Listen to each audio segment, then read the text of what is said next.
Assalamualaikum warahmatullahi wabarakatuh. Alhamdulillahirabbil alamin.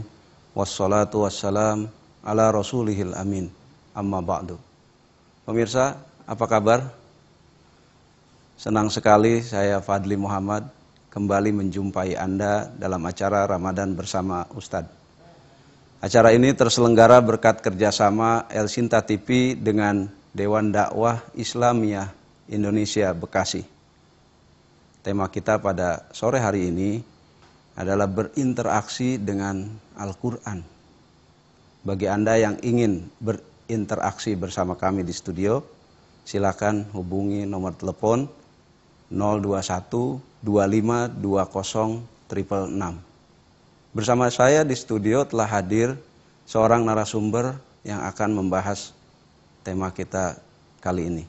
Beliau adalah Ustadz Haji Ahmad Saihu sebagai pembina Dewan Dakwah Islamiyah Indonesia Bekasi. Kita sapa beliau. Assalamualaikum Ustadz. Waalaikumsalam warahmatullahi wabarakatuh. Alhamdulillah sehat. Kembali lagi kita di Ramadan bersama Ustadz. Alhamdulillah ya. Di Ramadan ini sudah ditegaskan dalam Al-Quran, diturunkan Al-Quran. Iya. Ramadan adalah bulan diturunkannya Al-Quran. Iya. Bagaimana cara berinteraksi dengan Al-Quran ini Ustaz? Silakan Ustaz. Baik, makasih Pak Fadli. Assalamualaikum warahmatullahi wabarakatuh, para pemirsa El Sinta TV dimanapun Anda berada. Saya kira kita berbahagia bisa bertemu kembali dengan bulan Ramadan, karena sungguhnya Ramadan ini adalah sebagaimana tadi dikatakan oleh Pak Fadli, bulan pertama kali turunkannya Al-Quran. Dan Allah menegaskan di dalam ayat yang ke-185 dari surah Al-Baqarah, Syahrul Ramadan alladzi unzila fihil Qur'an.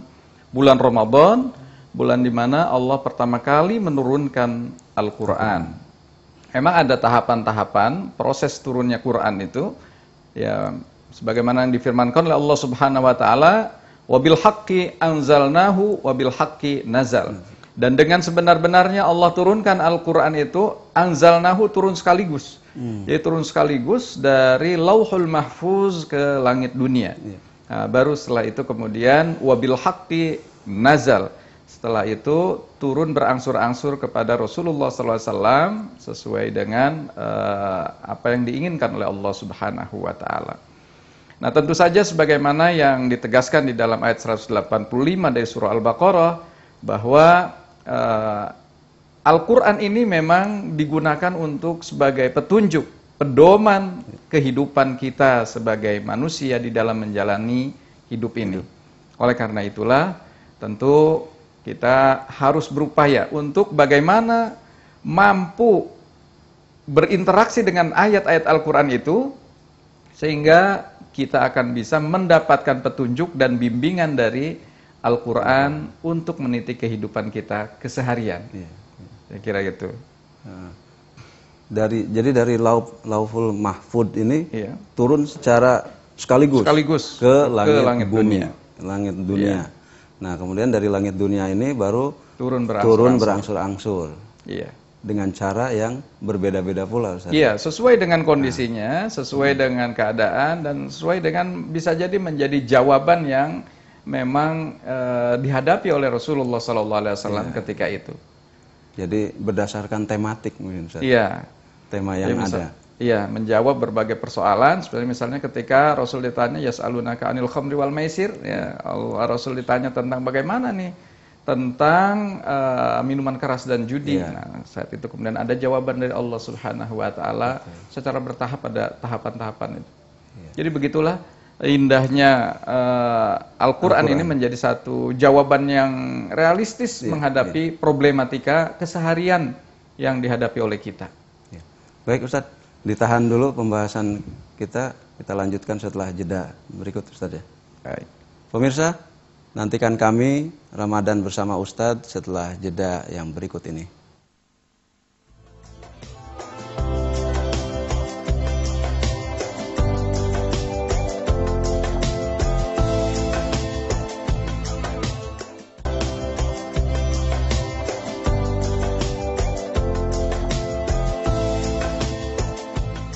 Terima kasih pemirsa, Anda masih bersama kami dalam Ramadan bersama Ustadz. Acara ini terselenggara berkat kerjasama El Sinta TV dengan Dewan Dakwah Islamiyah Indonesia Bekasi. Bagi Anda yang ingin berinteraksi bersama kami, silakan hubungi nomor telepon 2520666. Tema kita kali ini adalah berinteraksi dengan Al-Quran. Kita lanjutkan diskusi kita bersama Ustadz Haji Ahmad Syaihu. Berinteraksi berarti ada cara yang dilakukan, Ustaz. Iya, betul. Apa saja, Ustaz? Jadi yang pertama kali tentu saja Al-Quran ini adalah bacaan. Oleh karena itu kita harus mampu berinteraksi melalui bagaimana membaca Al-Quran ini dengan baik. Pada ayat 121 surah Al-Baqarah, Allah Subhanahu wa taala menegaskan alladzina atainahumul kitaba yatslunahu haqqa tilawatih ulaika yu'minuna bih. Orang-orang yang Allah berikan kepada mereka Alkitab dan kemudian mereka membacanya dengan sebenar-benarnya bacaan, ulaika yu'minuna bih. Maka mereka itulah orang-orang yang beriman kepada Alkitab itu. Ya. May yakfur bihi fa ulaika humul khasirun. Barang siapa yang ingkar kepada Alkitab, Al-Qur'an, maka dia tergolong orang-orang yang merugi. Jadi tentu saja harus banyak membaca dan saya kira sekarang sudah banyak didapatkan oleh kita cara-cara untuk membaca Al-Quran itu sedemikian banyak. Ya, teorinya banyak sekali. Teorinya banyak. Bahkan ada yang dengan CD dan segala macam. Tinggal keinginan kita untuk mau saja membaca itu. Rasulullah SAW pernah mengingatkan pada kita bahwasanya sebetulnya ketika seorang itu sudah bisa membaca Al-Quran, maka sesungguhnya dia sudah tengah berdialog dengan Allah. Ya. Maka dalam sabdanya Rasul mengingatkan, "Idza ahabba ahadukum ayyuhadditsa rabbahu falyaqra'il Qur'an." Apabila kalian ingin bercakap-cakap, ingin berdialog secara interaktif dengan Allah Subhanahu wa taala, maka bacalah Al-Qur'an. Bahkan dalam hadis qudsi sedemikian lebih ditegaskan lagi. Ketika kita membaca surah Al-Fatihah saja, itu ada interaktif. Ketika seorang baca Alhamdulillahirabbil alamin, Allah langsung balas, hamadani abdi, Ar-Rahmanir Rahim, isnaya abdi. Terus begitu. Sehingga interaktif seperti itulah sehingga orang merasakan, oh iya, saya ini tengah berhadapan dengan Sang Pencipta saya. Baik, Ustaz, tahan dulu, Ustaz. Ada pemirsa ingin bergabung dengan kita, Ustaz. Assalamualaikum. Waalaikumsalam. Dengan siapa, Pak? Saya dengan Rian, Pak, di Depok, Pak. Rian di Depok. Silakan pertanyaannya.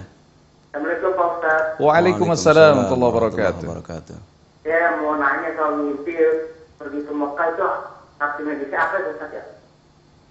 Mohon maaf, diulang. Yang pertama, kalau yang kedua baca Quran di berapa saya pahalanya didabelkan ke puasa dari. Ya, baca Al-Quran di bulan Ramadan, pahalanya didabelkan. Pertama apa? Mohon maaf, Pak Rian. Bisa dari pahala tidak kata konsultasi dan Pak Ustaz. Pak Rian, mohon maaf, pertanyaan yang pertama nih, pelan-pelan Pak Rian bicaranya. Iya. Yang pertama saya kan mimpi, Pak Ustaz, ya. Mimpi. Mimpi pergi ke Mekah. Iya. Terus dari saya itu saya suruh dicari tahap lagi tuh. Iya. Mimpi saya itu artinya apa ya? Oh gitu. Iya, baik. Itu saja. Terima kasih. Waalaikumsalam warahmatullahi wabarakatuh. Silakan, Ustaz. Iya, jadi Mas Rian di Depok ya. Saya kira ini mimpi yang bagus, saya kira kalau bisa sampai masuk ke dalam mimpi, bagaimana mimpi pergi ke Mekah. Ya, mudah-mudahan ini menjadi satu kenyataan ya, bahwa Mas Rian ini bisa kemudian berziarah ke Baitullahil Haram di Makkah dan juga ke Madinah.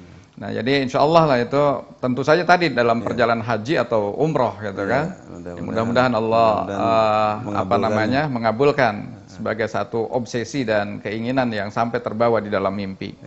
Kemudian yang kaitannya dengan membaca Al-Quran itu berpahala, betul. Membaca Al-Quran itu berpahala. Rasulullah SAW menegaskan bahwa ketika seorang membaca satu huruf saja, ia akan dibalas dengan 10 kebaikan. Ya. Nah, kata Rasulullah SAW, la aqulu alif lam mim harfun. Ya, tetapi kata Rasul, alifu harfun, wa lamu harfun, wa mimu harfun. Aku tidak mengatakan bahwa alif lam mim itu satu huruf. Satu huruf. Iya. Tapi dia katakan, kata baginda Nabi, alif itu satu huruf sendiri, lam satu huruf sendiri, mim satu huruf sendiri. Jadi membaca alif lam mim tiga huruf. Itu aja udah 30 kebaikan. Nah, jadi berapa banyak yang akan didapatkan oleh seorang yang berinteraksi dengan ayat-ayat Al-Quran itu sedemikian banyak. Nah, itu barangkali yang menyebabkan kenapa para sahabat radhiyallahu anhum sangat ingin mereka itu sesering mungkin membaca Al-Quran. Ya, pernah seorang sahabat bertanya pada baginda Nabi, ya Rasul, berapa lama sungguhnya saya harus menghatamkan Al-Quran?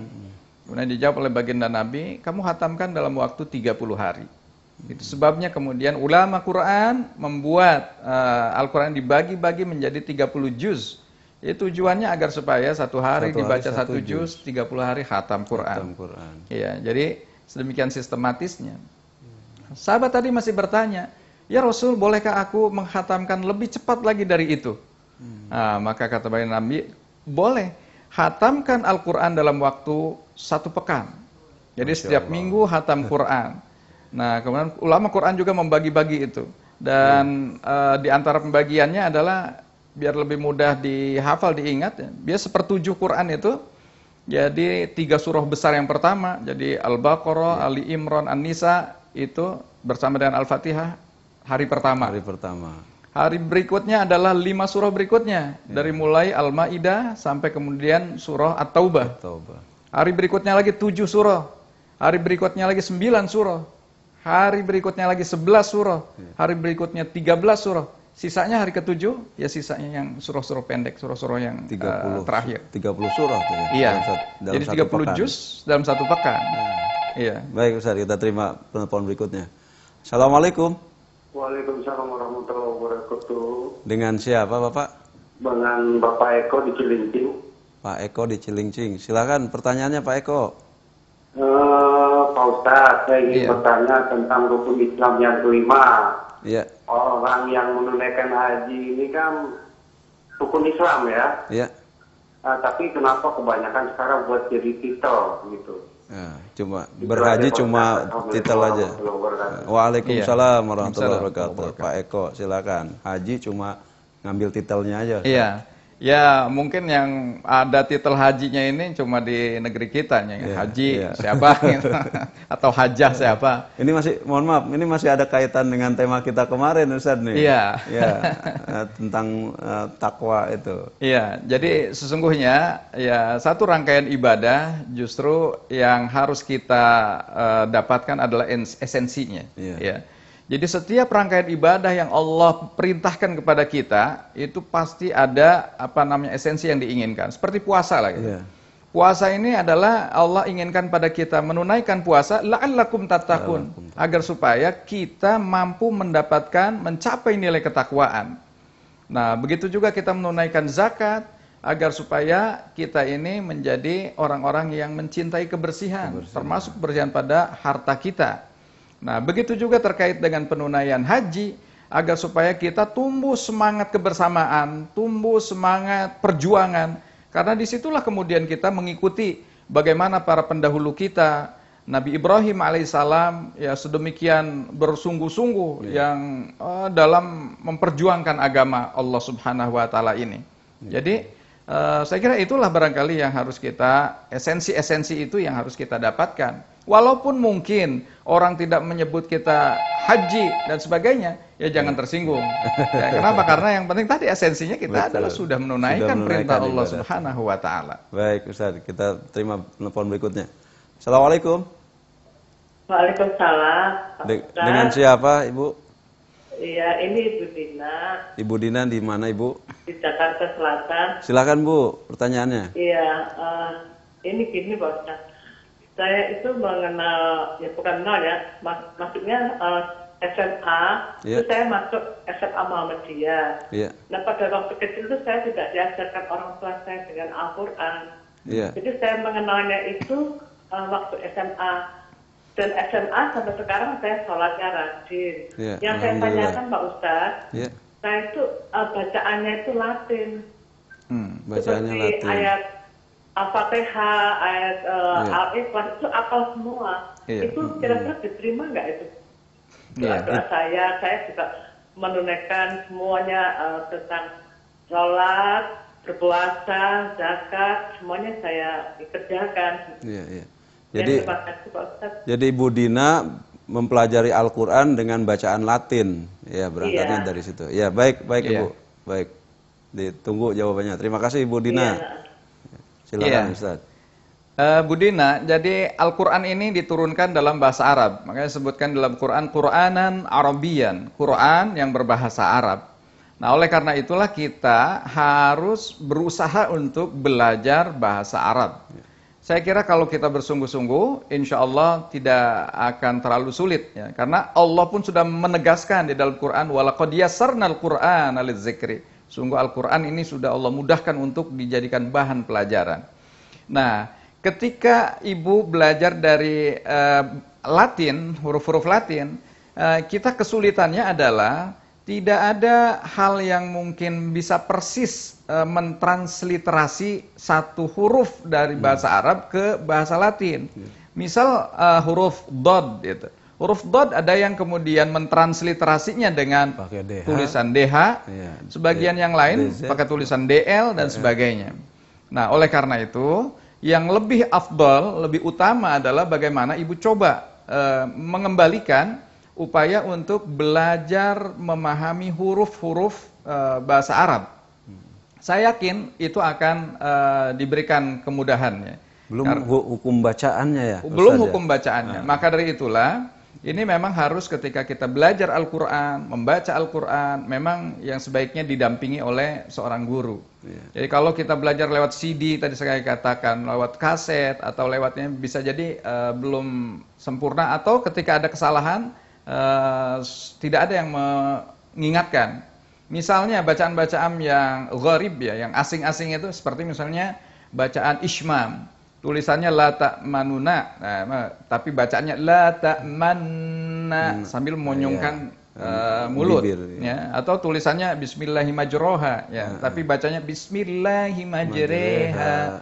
Nah, jadi itu akan lebih mudah kalau sekiranya Ibu mengundang guru, ustadz, atau Ibu ikut serta di dalam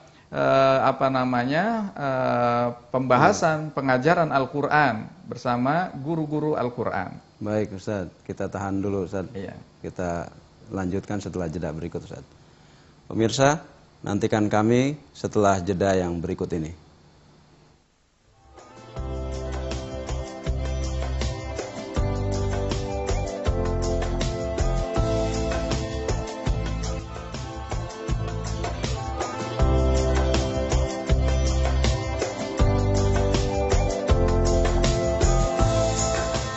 Terima kasih pemirsa, Anda masih setia bersama kami dalam acara Ramadan bersama Ustadz. Acara ini terselenggara berkat kerjasama El Sinta TV dengan Dewan Dakwah Islamiyah Indonesia Bekasi. Bagi Anda yang ingin berinteraksi bersama kami, silakan hubungi nomor telepon 2520666. Tema kita adalah berinteraksi dengan Al-Quran. Silakan berikutnya Ustadz nih. Tadi setelah membaca, apalagi Ustaz? Jadi setelah kita mampu membaca Al-Quran dengan baik, karena tadi Quran ini adalah untuk menjadi pedoman hidup kita sehari-hari. Nah, oleh karena itu, yang kedua adalah kita harus mampu memahami kandungan ayat-ayat Al-Quran ini dengan sebaik-baiknya. Fahmuhu kama yuridihillahu. Tentu saja ketika kita memahami kandungan ayat-ayat suci Al-Quran, kita sebagaimana yang diinginkan oleh Allah Subhanahu wa Ta'ala. Bagaimana itu? Maka kita harus belajar pada guru Al-Quran, pada mufassir. Ya, baik Ustaz, ditahan dulu Ustaz. Assalamualaikum. Waalaikumsalam. Dengan siapa Bapak? Dengan Pak Ismail. Pak Ismail, di mana Pak Ismail? Pondok Gede, Bekasi. Pak Ismail di Pondok Gede.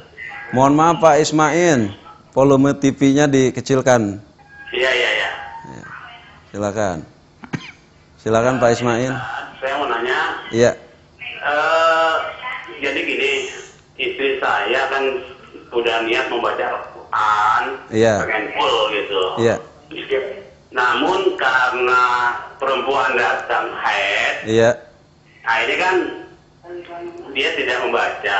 Yang saya mau tanya, bagaimana hukumnya membaca Al-Quran apabila datang haid, boleh atau tidak?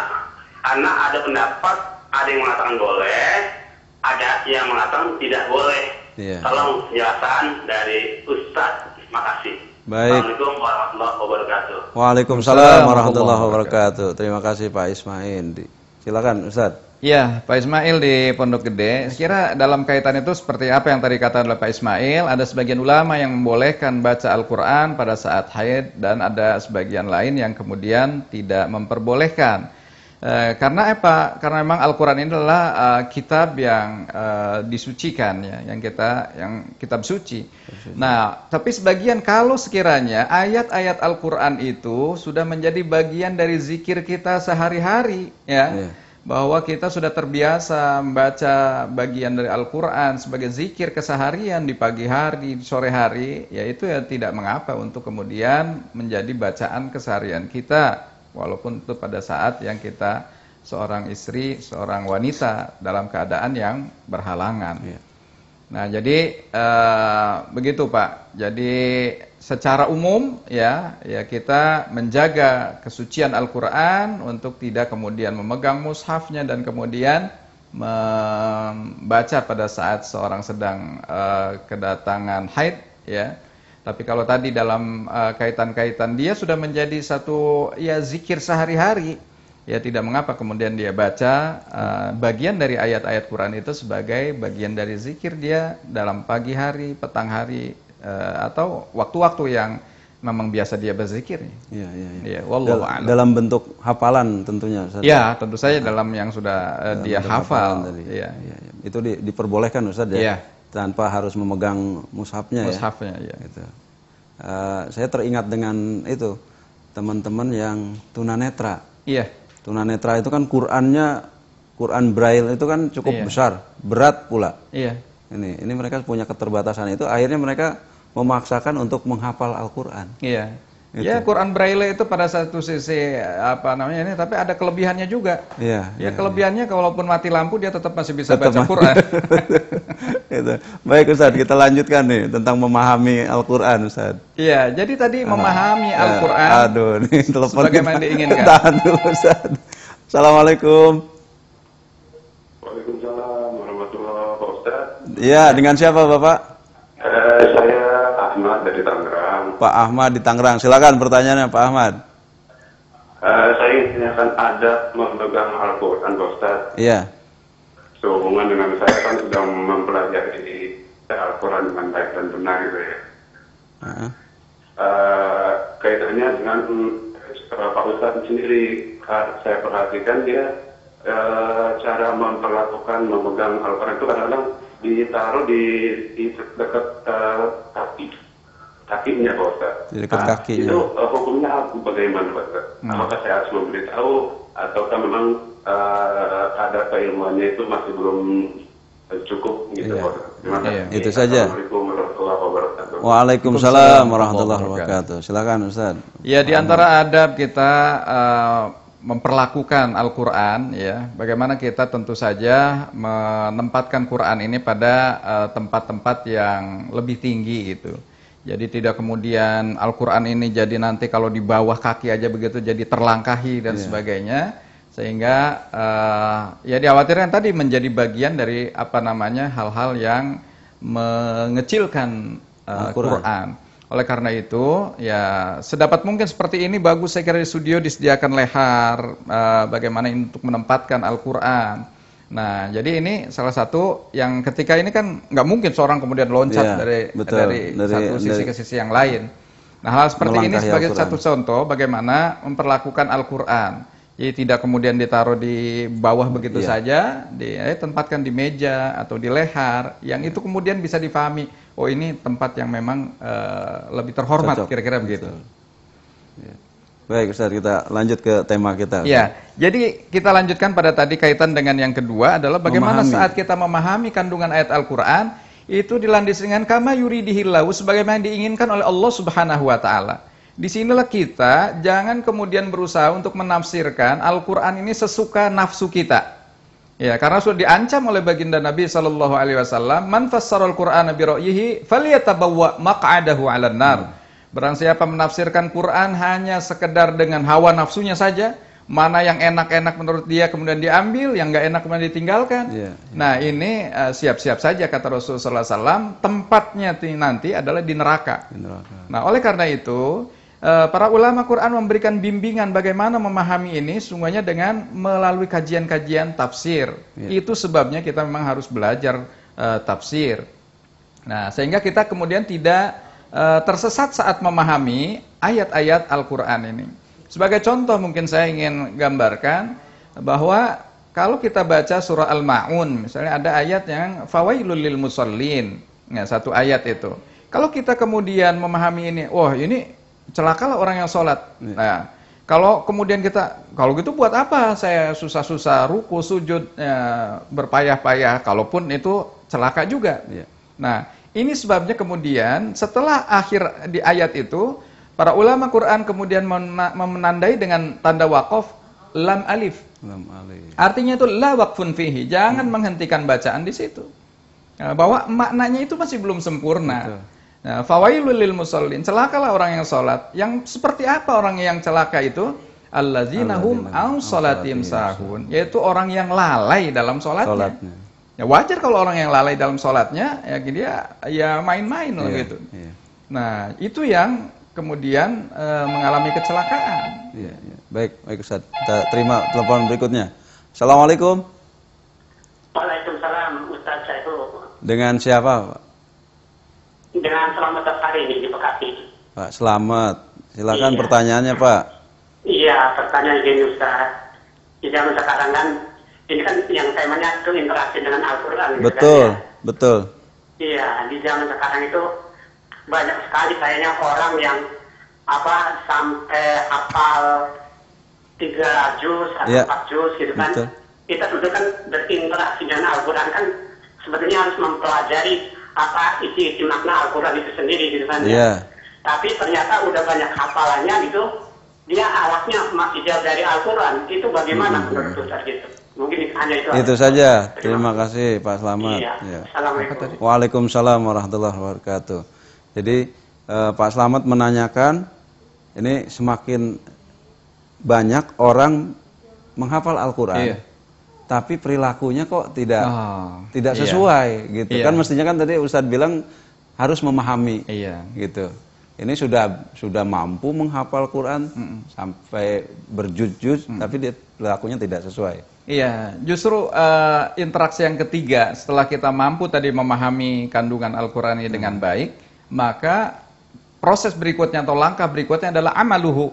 Kita mengimplementasikan nilai-nilai Al-Quran dalam kehidupan kita sehari-hari, menerapkan Al-Quran dalam kehidupan kita sehari-hari, mampu apa yang kita bisa. Ketika Allah Subhanahu wa Ta'ala perintahkan misalnya pada ayat 183 surah Al-Baqarah, ya ayyuhalladzina amanu kutiba alaikumusiyam, gitu. Kita langsung respon, kita ikut puasa. Ya, ketika Allah kemudian wa'atuz zakah, kita tunaikan zakat. Jadi kalau itu dilakukan oleh kita, ayat demi ayat yang memang menjadi pedoman kita, itu artinya kita menjadikan Quran sebagai pedoman hidup kita. Nah, itulah Quran memerintahkan kepada kita, wa qul i'malu, kita bekerja, kita harus berbuat. Nah, jadi memang bukan hanya sekedar sebatas bacaan atau pemahaman atau penghafalan saja, tapi dia harus menjadi terimplementasi dalam kehidupan. Rasulullah SAW seorang yang maksum, tapi dalam perilakunya adalah beliau justru yang disebut sebagai rajulul Qur'ani, itu sebagai the living Quran. Jadi kalau melihat Al-Quran berjalan, itulah pribadi sosok Rasulullah SAW. Nah, barangkali kita akan terus berusaha juga semampu kita tentunya. Apa yang sudah kita bisa amalkan, kita langsung implementasikan dalam kehidupan.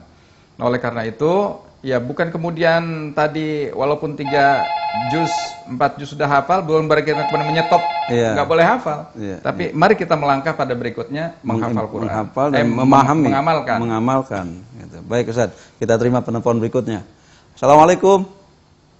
Waalaikumsalam warahmatullahi wabarakatuh. Dengan siapa Bapak? Di mana? Dengan Fajar nih Ustaz di Pondok Umum Permai Sektor 5. Apa kabar?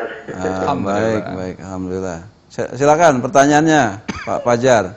Iya nih Ustaz, ya kan kalau kita bicara Al-Quran ajarannya kan sebenarnya sudah jelas, cuman masih banyak orang yang kalau yang namanya ibadah dapat pahala itu ya di sekitar atau seputar masjid atau yang kaitannya dengan agama gitu ya. Gimana dengan kegiatan sosial yang notabene juga manfaatnya tuh bisa dirasakan orang banyak. Terima kasih. Assalamualaikum. Waalaikumsalam warahmatullahi wabarakatuh. Silakan. Ya, sungguhnya dalam kaitan-kaitan ibadah ini begitu banyak, dan Rasul SAW juga seringkali mengingatkan kepada kita bahwasanya cabang iman itu banyak, bahkan sampai membuang duri aja dari jalan, betul. Itu adalah ibadah. Ya. Jadi oleh karena itu ibadah ini tidak hanya sekedar yang dikenal dengan ibadah mahdhah. Ibadah mahdhah seperti halnya apa yang di dalam rukun Islam, kita sholat, zakat, haji. Ya. Tetapi kaitan-kaitan dengan ghairu mahdhah itu justru yang lebih banyak. Kita bermuamalah, bertransaksi, jual beli, asalkan memunculkan satu keridoan satu sama lain, insya Allah itu bisa bernilai ibadah. Kita mencari nafkah untuk menghidupkan anak, istri, bisa bernilai ibadah. Asal tadi niatnya lillahi ta'ala, ditunaikan juga sesuai dengan tuntunan Islam, tuntunan contoh keteladanan baginda Nabi SAW, dan akhirnya adalah ingin mendapatkan keriduan Allah Subhanahu wa Ta'ala.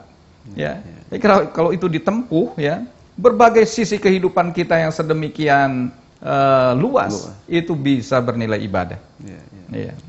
Dengan apa, berinteraksi dengan Al-Quran tadi, Ustaz, ya. Ya, oleh karena itulah kita perlu memahami ya kandungan-kandungan Al-Quran ini dalam rangka tadi kita bisa punya wawasan lebih luas.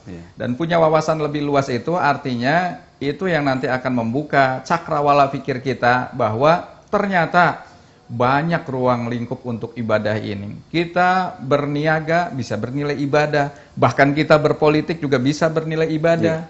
Ya, dalam mengurus kepemimpinan di RT, RW sampai kenegaraan, apalagi kita bisa bernilai ibadah. Nah, jadi banyak hal yang sungguhnya ini ladang amal. Ladang amal bagi kita, asal tadi kita mampu memahami ini dengan sebaik-baiknya. Membaca sudah, kemudian memahami sudah, kemudian mengamalkan, mengaplikasikan dalam kehidupan. Yang terakhir apa nih? Ada lagi setelah itu tadi seperti yang dikatakan, yaitu bagaimana kita juga perlu banyak menghafal ayat demi ayat Al-Quran. Kenapa? Karena memang sesungguhnya ketika orang semakin banyak hafalan Al-Qurannya, insya Allah dia akan mempertinggi tempatnya di